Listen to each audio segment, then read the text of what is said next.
আসসালামু আলাইকুম। আমি প্রফেসর ডক্টর মোহাম্মদ মাইনুল ইসলাম আবারও আপনাদের সামনে চলে আসলাম। আজকে আলোচনা করব মাথা ব্যথা ও তার প্রতিকার নিয়ে। সাধারণত মাথা এবং চোখের অতিরিক্ত ব্যবহারের কারণে মাথা ব্যথা হয়। এছাড়াও ঠান্ডা লাগলে সর্দি, হাঁচি, কাশি বা সাইনাসে কফ জমে মাথা ব্যথা হয়। এছাড়া রোদে গেলে বা অতিরিক্ত রোদ লাগলে মাথা ব্যথা হয়, গরমে মাথা ব্যথা হয়, বা গরম কোনো জায়গায় যেমন চুলার পাশে বা ফার্নেসের পাশে বা যেখানে গরম বেশি উৎপন্ন হয় এই ধরনের কোনো জায়গায় কাজ করলে মাথা ব্যথা হয়। এছাড়া অনেকের ঠান্ডা লাগলে মাথা ব্যথা করে, ঠান্ডা বাতাসে মাথা ব্যথা করে। আবার দেখা যাচ্ছে অনেকের ক্ষুধা লাগলে মাথা ব্যথা করে, আবার কানের ব্যথার সাথে মাথা ব্যথা করে, চোখের ব্যথার সাথে মাথা ব্যথা করে, বা চোখের সমস্যার সাথে, দাঁতে ব্যথা করলে তার সাথে মাথা ব্যথা করে, ব্লাড প্রেশার হাই হলে তার সাথে ঘাড় সহ মাথা ব্যথা করে। আবার দেখা যাচ্ছে যে অনেকেরই দীর্ঘদিন যাবৎ মাথার যে কোনো এক পাশে, ডান অথবা বাম পাশে চোখ সহ মাথা ব্যথা করে, অথবা মাথার উপরের অংশ, সম্মুখ অংশ অথবা পিছনের অংশ ব্যথা করে, এবং তার সাথে বমি বমি ভাব হয় অথবা বমি হয়। এই ধরনের মাথা ব্যথাকে মাইগ্রেন বলা হয়।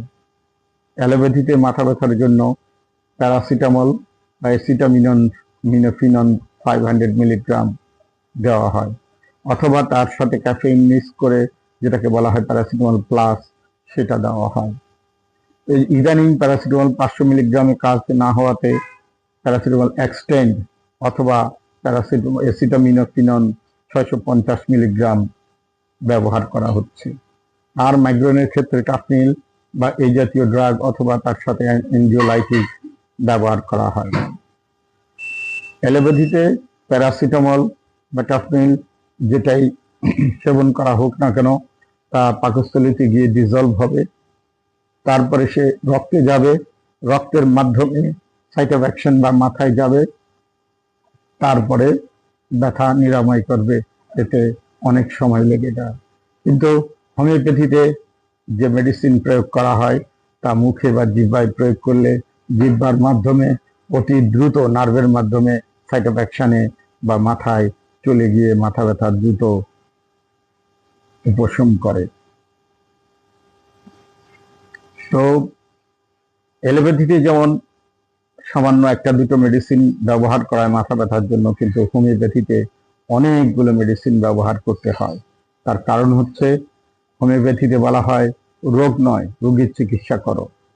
তো রোগীর চিকিৎসা করতে গেলে মাথা ব্যথাটা কি কারণে হলো এবং মাথা ব্যথার সাথে আরো আনুষঙ্গিক কি কি সমস্যা আছে সম্পূর্ণ শুনেই সেই মাথা ব্যথার ওষুধ দেওয়া হয়। এই জন্য হোমিওপ্যাথিতে মাইগ্রেনের পার্মানেন্ট চিকিৎসা হয়। যেমন মাথা ব্যথা বা মাইগ্রেনে হোমিওপ্যাথিতে বেলেডোনা, ব্রাইনিয়া, রাস্টক্স, মেট্রনসালফ, স্পাইজেলিয়া, সেঙ্গোনিয়া ক্যানাবিস, সেঙ্গোনিয়া নাইট্রিক, ন্যাট্রামিউর ইত্যাদি অনেক ওষুধ ব্যবহার করা হয়। তাই আমি এই ওষুধগুলো ব্যবহার কারণে অতি দ্রুত মাথা ব্যথা উপশম হয় নতুন বা অ্যাকিউট কেসে। আর যাদের পুরাতন মাথা ব্যথা থাকে তাদেরও অল্প সময়ে নিয়মিত ওষুধ সেবনে মাথা ব্যথা সম্পূর্ণ সুস্থ হয়ে যায়। তাই আমি আপনাদের কাছে অনুরোধ করব, আপনারা আপনাদের মাথা ব্যথার সমস্যা দেখা দিলে, নতুন হোক পুরাতন হোক, একজন অভিজ্ঞ ভালো হোমিওপ্যাথি ডাক্তারের কাছে আসবেন এবং সুচিকিৎসা করবেন। ধন্যবাদ।